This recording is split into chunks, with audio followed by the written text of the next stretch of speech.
నేను ముచ్చటించుకునేటప్పుడు మాట్లాడుకునేటప్పుడు శుభం కలుగును గాక, శుభం కలుగును గాక, శుభం కలుగును గాక. మనం చెప్తున్న శుభవచనంలో ఎంతవరకు శుభం దాగి ఉంది, ఎంతవరకు శుభం దాగి ఉంది ఒక్కసారి ఆలోచించండి. బైబిల్లో కూడా కొంతమంది వ్యక్తులు ఎదటి వ్యక్తులకి శుభం కలుగును గాక అని పలికారు, కానీ వాళ్ళు పలికిన శుభం అనే మాటలో ఎంత ఘోరమైన అనుభవాలు దాగి ఉన్నాయో ఒక్కొక్కడిగా చెప్తాను, ఒకటి రెండు చెప్తాను. యోవాబు అనేవాడు, అబ్నేరు అనే ఒక వ్యక్తి సైన్యాధిపతి. ఈ యోవాబు వాళ్ళ తమ్ముడు పదే పదే రెచ్చగొడుతున్నాడు అబ్నేరుని. అబ్నేరు అన్నాడు, రేయ్ నువ్వు బచ్చాగాడివి, మీ అన్న నేనైతే సమ ఉజ్జలమే, మేము ఏదైనా పోట్లాడుకుంటాం, ఇదిగో వద్దు. ఎంత చెప్పినా వింటాడవాడు మూర్ఖుడు. హడావిడిగా అబ్నేరు మీదకి దండెత్తి వచ్చాడు. అబ్నేరు ఖడ్గాన్ని అలా పెట్టుంటే తెగి సచ్చేవాడే. ఎందుకులే వాడితో పోరాడమని ఈ పిడి తిప్పాడు. ఆ పిడి తగిలి చచ్చాడు. యోవాబేమో కక్ష కట్టుకున్నాడు.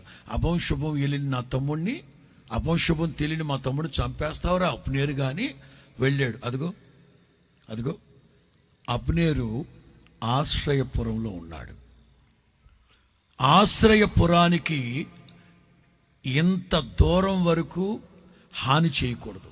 ఆ హద్దు దాటాక, ఆ రేఖ దాటాక చంపేయచ్చు. ఈ యోవాబు అనేవాడు కుయుక్తిగా ఇక్కడ నిలబడి, అబ్నేరు ప్రైజ్ ద లార్డ్, హల్లెలూయా, నీకు శుభం కలుగునే గాక, నీకు శుభం కలుగునే గాక. అక్కడుంటావేంటి, రా, పర్లేదులే, ఎక్కడి నుంచి బాయ్, హల్లెలూయా, రా, నువ్వు నేను దోస్తి, బాయ్, స్నేహమేరా జీవితం అని అబ్నేరుని ఆ గీత దాటించి కౌగిలించుకుంటూ నీకు సమాధానం కలుగును గాక, నీకు శుభము కలుగును గాక అని కౌగిలించుకున్నాడు. అబ్నేరు నిజంగా వీడు నన్ను శుభవచనంతో పలకరిస్తున్నాడేమోనని తెలియకుండానే హత్తుకున్నాడు.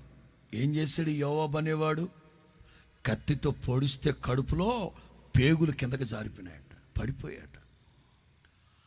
మనుషులు ఒకరితో ఒకరు శుభవచనాన్ని చెప్పుకుంటున్నారు, కానీ అందులో ఆవగింజంత కూడా ఎదటి వ్యక్తికి శుభము కలగట్లేదు.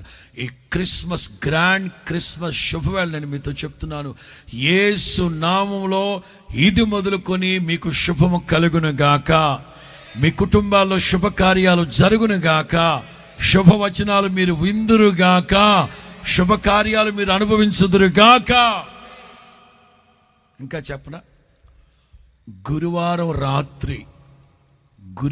రాత్రి గెత్సెమనే తోటలో యేసు ప్రభు ప్రార్థన చేసుకుంటుంటే ఇస్కరియోతు యోధ కత్తులతో, గుదియలతో, దివిటీలతో, మంది, మార్బలం, మారణాయుధాలు, సైనికులతో, బందిపోటు దొంగలతో యేసు ప్రభుని పట్టించడానికి వచ్చారు. రావడం వాడు యేసు ప్రభుతో ఏమన్నాడు తెలుసా? ఇస్కరియోతు యోధ, బోధకుడా నీకు శుభము కలుగును గాక. ఏం కలుగుద్దంట చెప్పనా అయ్యగారు?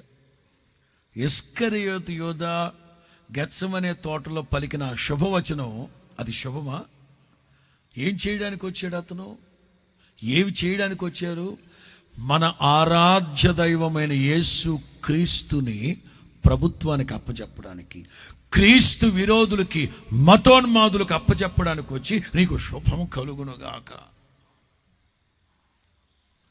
మనుషుల శుభవచనంలో శుభం ఉండకపోవచ్చు, కానీ నా ప్రభు శుభం మనకు ఆయురారోగ్యాలను, అష్టైశ్వర్యాలను, భోగభాగ్య నిధులను, సిరి సంపదలను, కృపాక్షేమాలను మనకు అనుగ్రహించును గాక.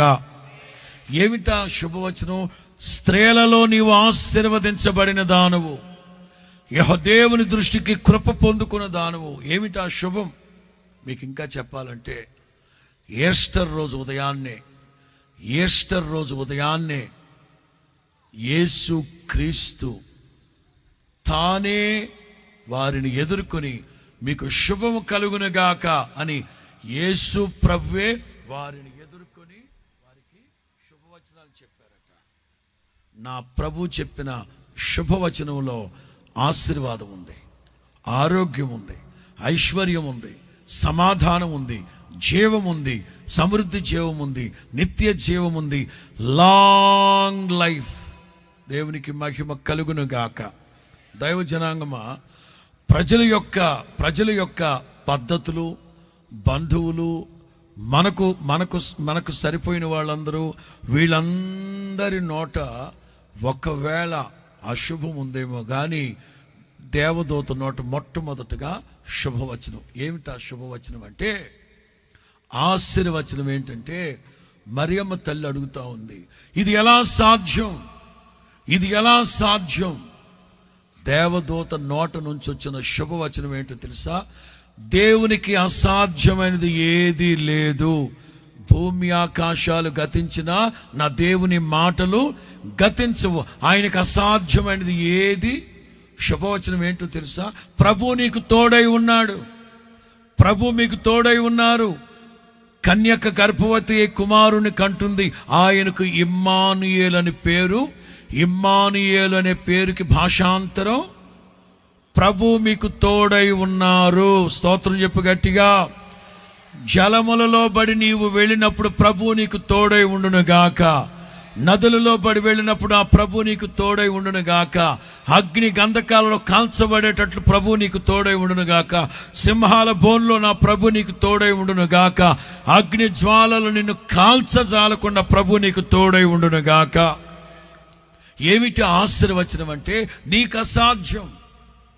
మరియమ్మ తల్లికి తన దృష్టికి తనకే అనిపిస్తుంది, ఇది అసాధ్యం, నేను ఏ పురుషుని ఎరగని దానను. దైవజనాంగమా, మన ప్రభు ఎవరో తెలుసా? ఆశ్చర్య కార్యాలు జరిగించే దేవుడు. చప్పట్లు కొట్టు.